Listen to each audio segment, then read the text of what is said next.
ఉత్తరాన కోయిల్కొండ వీరన్న, దక్షిణాన కురుమూర్తి ఎంకన్న, తూర్పున మన్నెంకొండ ఎంకన్న, పశ్చిమాన శ్రీపాద వల్లభ స్వామి, నట్ట నడుమ మన దేవేరుల గడ్డ, దేవరకద్ర గడ్డ, హిందువుల అడ్డ, ఈడ పుట్టిన బిడ్డ, భరతమాత ముద్దు బిడ్డ అని చెప్పేసి ఈ సందర్భంగా తెలియజేస్తున్నాను. అందరికీ జై శ్రీరామ్. మీడియా ప్రతినిధులకు అందరికీ జై శ్రీరామ్. ఈరోజు పాలమూరు జిల్లా దేవరకద్ర ఉపమండల కేంద్రంలో భవ్యంగా హిందూ సమ్మేళన కార్యక్రమం నిర్వహించుకోవడం జరిగింది. రాష్ట్రీయ స్వయం సేవక్ సంఘ్ యొక్క శతాబ్ది ఉత్సవాల్లో భాగంగా ఈరోజు హిందూ సమ్మేళన కార్యక్రమం నిర్వహించుకోవడం జరిగింది. కులాలుగా వర్గాలుగా విడిపోతున్నటువంటి హిందూ సమాజాన్ని ఏకీకృతం చేయడానికి, హిందువులం బంధువులం మనమందరం భరతమాత ముద్దు బిడ్డలం అనేటువంటి భావనను తీసుకురావడానికి రాష్ట్రీయ స్వయం సేవక్ సంఘ్ యొక్క ఆధ్వర్యంలో ఈరోజు మన దేవరకద్ర ఉపమండలంలో భవ్యంగా హిందూ సమ్మేళన కార్యక్రమం నిర్వహించుకోవడం జరిగింది. హిందూ బంధువులారా, మనమందరం ఒకటే. ఆ భరతమాత బిడ్డలమే. మన ధర్మాన్ని, మన సనాతన ధర్మాన్ని కాపాడుకోవాల్సినటువంటి అవసరం ఎంతైనా ఉంది. ఈ సనాతన ధర్మాన్ని మళ్ళీ ముందుకు మన భావితరాలకు అందించాల్సినటువంటి అవసరం ఎంతైనా ఉంది. మన సంస్కృతి సాంప్రదాయాలను కాపాడుకుంటూ, మన దేవీ దేవతల ఆలయాలను కాపాడుకుంటూ ముందుకు పోవాల్సినటువంటి అవసరం ఎంతైనా ఉంది. కాబట్టి మన దేవాలయాలను కాపాడుకోవాలి, మన ధర్మాన్ని కాపాడుకోవాలి. ఆ విధంగానే ఎన్నో దేవాలయాలపైన దాడులు జరుగుతున్నాయి. నిరంతరం దేవీ దేవతలపైన దాడులు జరుగుతున్నాయి. వాటిని అరికట్టాలంటే మనం అందరం సంఘటితం అవ్వాలి. మనం కులాలుగా విడిపోవద్దు, వర్గాలుగా విడిపోవద్దు, పార్టీల పేరుట విడిపోవద్దు. ఎప్పుడైతే మనం కులాలుగా వర్గాలుగా పార్టీల పేరుట అయితే విడిపోతామో అప్పుడే ఈ ధర్మం మనం హిందువులం విచ్ఛిన్నమకరం అయిపోతాం. కాబట్టి మనమందరం సంఘటితం అవ్వాల్సినటువంటి అవసరం ఎంతైనా ఉంది. భారతదేశంలోని వివిధ ప్రాంతాల్లో హిందువులపైన నిరంతరం దాడులు జరుగుతున్నాయి. హిందువులపైన ఎన్నో దాడులు జరుగుతున్నాయి మతం పేరిట. కానీ అవన్నిటిని తట్టుకుంటూ ఉండాలంటే మనం హిందువులమంతా సంఘటితం అవ్వాలి, ఏకీకృతం అవ్వాలి. ఏనాడైతే మనం సంఘటితమైతే ప్రపంచంలోని ఏ శక్తి కూడా మనల్ని ఎదుర్కోలేదు. కాబట్టి మనం అందరం సంఘటితం అవ్వాల్సినటువంటి అవసరం ఎంతైనా ఉంది. తెలంగాణ రాష్ట్రంలో కూడా దేవాలయాలపైన దాడులు జరుగుతున్నాయి, ఎన్నో విధంగా దాడులు జరుగుతున్నాయి. కాబట్టి మనమందరం సంఘటితం అవ్వాలి. గోల్కొండ కోట మీద ఎప్పుడైతే కాషాయ జెండా ఎగురుతుందో ఆ రోజు తెలంగాణలో ఒక్క దేవాలయం పైన దాడులు కూడా జరగదు. దేవాలయాల భూములపైన కూడా ఎట్లాంటి అన్యాక్రాంతం కాకుండా ఉంటుంది. సనాతన బోర్డు కావాలి. అన్నిటికీ ముస్లింలకు వక్ఫ్ బోర్డు ఉంది. వాళ్ళ ఒక్క దేవాలయం అన్న వాళ్ళ కబ్జాలో ఉంటాయి. వారి దేవాలయాలకు మస్జిద్లలో వారే ఉంటారు, చైర్మన్లుగా కానీ మౌల్వీలుగా కానీ. క్రిస్టియన్ల చర్చిలు వాళ్ళ ఆధీనంలో ఉంటాయి. కానీ దురదృష్టవశాత్తు ఏంటంటే దేవాలయాలు ఒక్కటి మాత్రమే ప్రభుత్వ ఆధీనంలో ఉంటాయి. కాబట్టి ప్రభుత్వ కబంధ హస్తాల నుండి దేవాలయాలను వెంటనే విడుదల చేయాలి. సనాతన బోర్డు ఏర్పాటు కావాలని ఈ సందర్భంగా డిమాండ్ చేస్తున్నాం. ముఖ్యంగా మన హిందువులు మన బానిసత్వ భావజాలంలోకి ఇంత బయటికి వెళ్ళలేకపోతారు. కాబట్టి మన పీర్ల పండుగ ఈ దేశంతో సంబంధం లేని, ఈ ధర్మంతో సంబంధం లేని, ఎక్కడో సౌదీ అరేబియాకు చెందినటువంటి పీర్ల పండుగని పీర్లని అది బారా ఇమాం లాంటి వాళ్ళని ఇక్కడ మనం చేసుకోవాల్సిన పీర్ల పండుగ చేసుకోవాల్సిన అవసరం ఎందుకు ఉంది. కాబట్టి హిందూ బంధువులారా మేల్కోవాలి, మాతృమూర్తులారా మేల్కోవాలి. ఈ దేశానికి కానీ ఈ ధర్మానికి కానీ పీర్ల పండుగతో ఎట్లాంటి సంబంధం లేదు. ఈ ధర్మం కోసం పోరాడిన వాళ్ళు గారు, ఈ దేశం కోసం పోరాడిన వారు గారు. కాబట్టి అట్లాంటి పీర్ల పండుగ మనం చేసుకోవాల్సిన అవసరం కూడా లేదు. మన పాలమూరు జిల్లాలకి, ఉమ్మడి పాలమూరు జిల్లాలో ఉండే భవమైనటువంటి గద్వాల్ దేవాలయంలో జోగులాంబ దేవాలయం పైన దుర్మార్గుడు అలీషా పైల్వాన్ దాడి చేసి అమ్మవారిని దేవాలయాన్ని ధ్వంసం చేశాడు. అట్లాంటి దుర్మార్గుని యొక్క దర్గాని అక్కడే పెట్టారు. ఇది హిందువులకి ఎంతో అవమానకరం. కాబట్టి హిందూ బంధువులారా మీకు ఒక్కటే పిలిపిస్తున్నాను, రాబోయే రోజుల్లో ఖచ్చితంగా జోగులాంబ అమ్మవారి యొక్క పిలుపు వస్తుంది. అప్పుడు లక్షలాది మంది సంఘటితమై ఖచ్చితంగా జోగులాంబ దేవాలయానికి వెళ్దాం. అక్కడ ఉన్నటువంటి దుర్మార్గుడైనటువంటి అలీషా పైల్వాన్ యొక్క దర్గాన్ని తొలగించుదామని చెప్పేసి ఈ సందర్భంగా హిందూ బంధువులందరికీ పిలుపునిస్తాం. కాబట్టి హిందూ బంధువులారా, రాబోయే రోజుల్లో మనం అందరం సిద్ధం కావాలని చెప్పేసి ఈ దేవరకద్ర వేదికగా మీ అందరికీ పిలుపునిస్తాను. హిందువులనే సొంతం. కాబట్టి రాబోయే రోజుల్లో ఖచ్చితంగా సనాతన ధార్మిక బోర్డు ఏర్పాటు కావాలని చెప్పేసి ఈ సందర్భంగా డిమాండ్ చేస్తున్నాం. ఇబ్బందులకు గురి చేస్తున్నారు అంటాడు.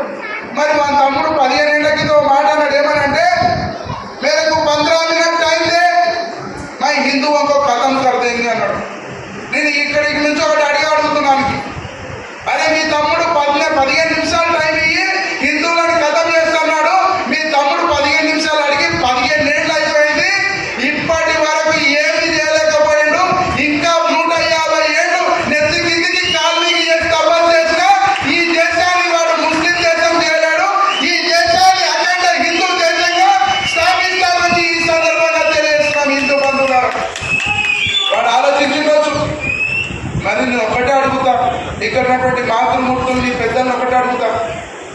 ముస్లిం బాయి బాయి.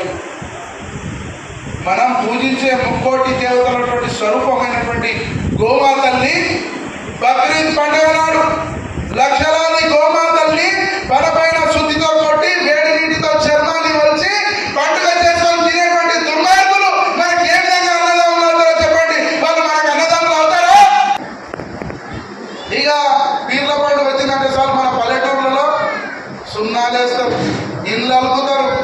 ఇక పీర్లు వస్తున్నాయంటే 2 గంటల నీళ్ళు, చక్కెర చిట్టి, అగరబత్తి, మాంజ రెడీగా పెట్టుకొని కూర్చుంటారు.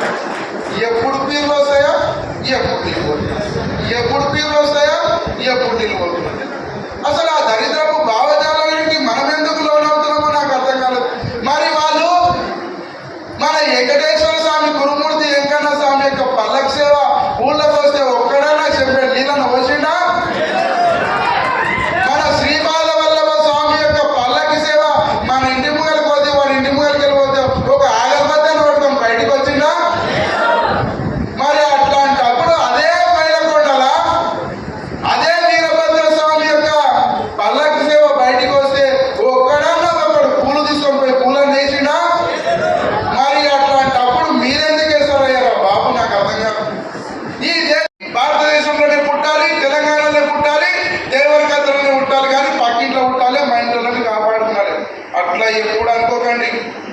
ఛత్రపతి శివాజీ మహారాజ్ మళ్ళీ పుట్టాలి, ఈ దేశంలోనే పుట్టాలి, ఈ తెలంగాణలోనే పుట్టాలి, దేవరకద్రలోనే పుట్టాలి, కానీ నా కడుపులో పుట్టాలి, ఈ హిందూ సమాజాన్ని కాపాడుకోవాలని చెప్పేసి ఎప్పుడైతే మీరు సంకల్పిస్తారో అప్పుడు గనక మీరు ఆ విధంగా సంకల్పిస్తే ప్రపంచంలోని ఏ శక్తి కూడా ఈ హిందూ సమాజ ఐక్యతను అడ్డుకోలేవని చెప్పేసి ఈ సందర్భంగా తెలియజేస్తున్నాం. ఆ శక్తి మీలో వల్లే ఉంది. ప్రథమ స్వాతంత్ర పోరాటంలో ఝాన్సీ రాణి లక్ష్మీబాయి చూపెట్టినటువంటి చొరవ, చిన్న పిల్లాన్ని భుజాన్ని వేసుకొని చనిపోయిన భర్త చనిపోయినా కూడా ఈ దేశాన్ని సంరక్షించడానికి గుర్రపు స్వారీ చేసుకుంటూ యుద్ధ రంగంలో దిగుతుంటే ఆ గుర్రపు డెక్కల సవ్వడికే బ్రిటిష్ వాళ్ళ గుండెలు అదిరిపోయినాయి. అంతటి గొప్ప మాతృమూర్తులు పుట్టినటువంటి దేశం నా భారతదేశం అని చెప్పేసి ఈ సందర్భంగా తెలియజేస్తున్నాను. హిందూ బంధువుగా మనం మన పిల్లల్ని ఒక ఛత్రపతి శివాజీ లాగా తయారు చేయాలి, ఒక శంభాజీ మహారాజ్ లాగా తయారు చేయాలి, ఒక రాణి లక్ష్మీబాయి లాగా తయారు చేయాలి, ఒక మహారాణా ప్రతాప్ లాగా తయారు చేయాలి. అప్పుడే ఈ దేశం నిలబడుతుంది. లేకుంటే చాలా చాలా దాడులు జరిగిపోతుంది. నట నడుమ మాలాంటి యోగులు మునులకు తపస్సులకే పాతాళ గంగలో సమాధులు లేవు. కానీ వాళ్ళు దుర్మార్గపు ఆలోచనతో ఈ దేశాన్ని, ఈ దేవాలయాల్ని ఇస్లాం రాజ్యంగా మార్చాలనేటువంటి ఒక దుర్మార్గపు కుయుక్తితో అక్కడ ఉన్నటువంటి పాతాళ గంగలో ఒక దర్గాను పెట్టేశారు. మేము ఆ రోజు అనుకున్నాం, ఓ పరమేశ్వర మాకు శక్తిని ఇయ్యు, ఈ దర్గాను తొలగించే శక్తిని అనుకున్నాం, ఆలోచించాం, అందరం కలిసి ఒక పిలిపించాం. చలో ఫిబ్రవరి 14 శ్రీశైలం అని నేను పిలిపిస్తే ఇక్కడ ఉన్నటువంటి రమేష్, రామరెడ్డి అన్న, పరమేశ్వర అన్న, ఇక్కడ ఉన్నటువంటి అందరినీ మేల్కొల్పారు, శివస్వాములను మేల్కొల్పారు. 2 తెలుగు రాష్ట్రాల్లో ఉన్నటువంటి హిందూ బంధువులు ఒక్కటయ్యారు. దెబ్బకు ప్రభుత్వం ఎదుర్కొంది, తనకు తానే దర్గాని పీకేసిందంటే అది హిందువుల పవర్ అని చెప్పేసి ఈ సందర్భంగా తెలియజేస్తున్నాను.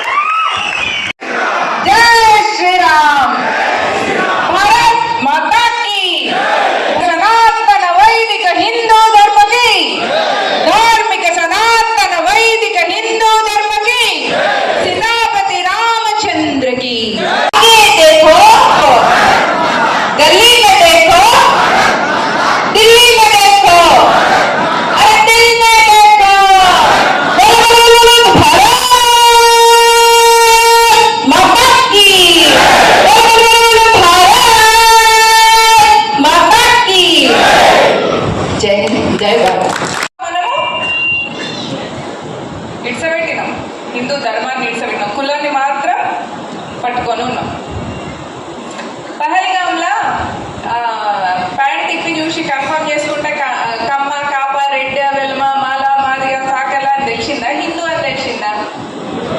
హిందూ అని తెలిసింది కాబట్టి వాడు పంపేసి. మనమేమో కుల గజ్జి, గజ్జి, ప్రాంత గజ్జి, భాష గజ్జి. ఇది మన ఊర్లో కాబట్టి కుల గజ్జి ఉంటుంది, పట్టణాల్లో పోతే భాష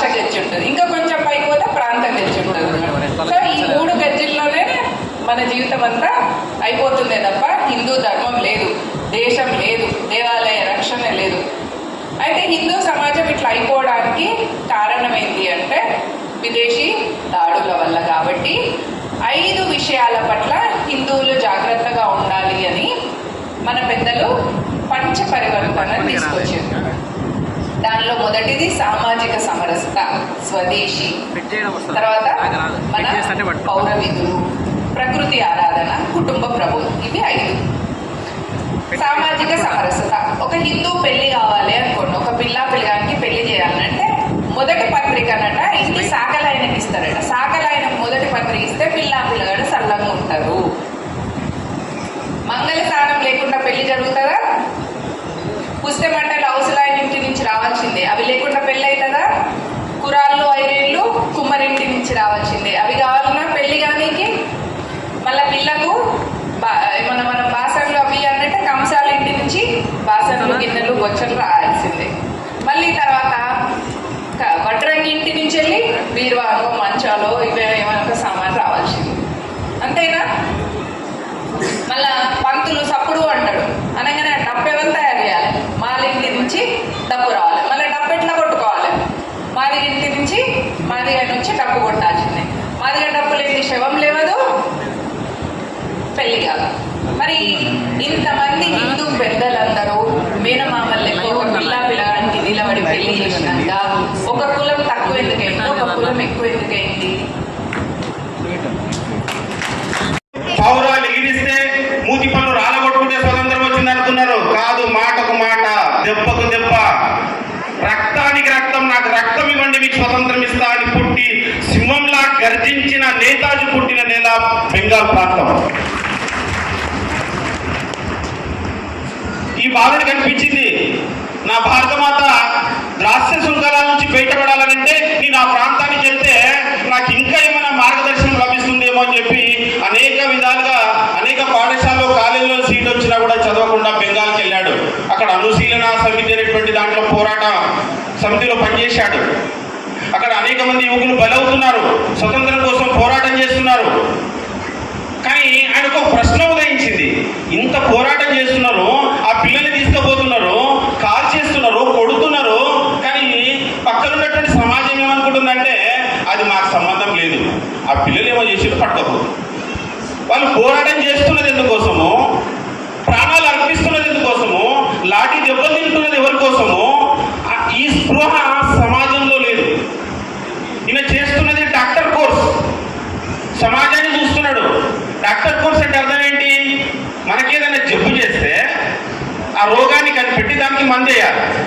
కానీ ఆయనకు ఆ డాక్టర్ కోర్స్ చేస్తుంటే అదే కాన్సెప్ట్ అనిపించింది, వ్యక్తికి కాదు జబ్బు చేసింది, నా సమాజానికి, నా ధర్మానికి, నా దేశానికి జబ్బు చేసింది, దీనికి మందు కనిపెట్టాలని చెప్పి అనుకున్నాడు. అన్ని సంస్థల్లో పనిచేశాడు. కోర్సు పూర్తయింది.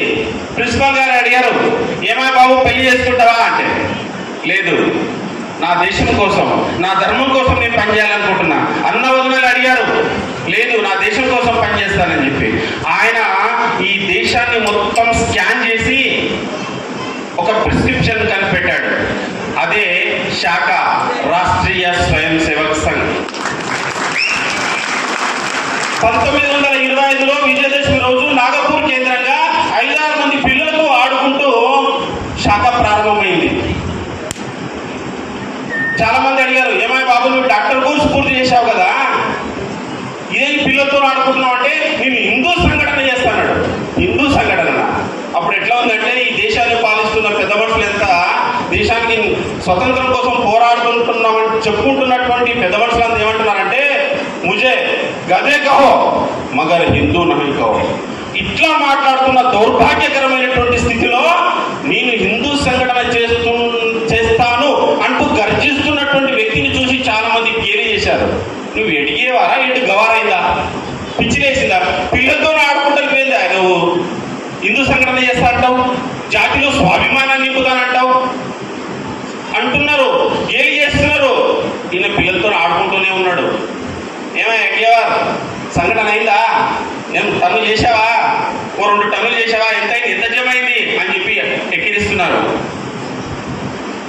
కానీ ఈరోజు రాష్ట్రీయ స్వయం సేవక్ సంఘ్ 100 సంవత్సరాలను పూర్తి చేసుకొని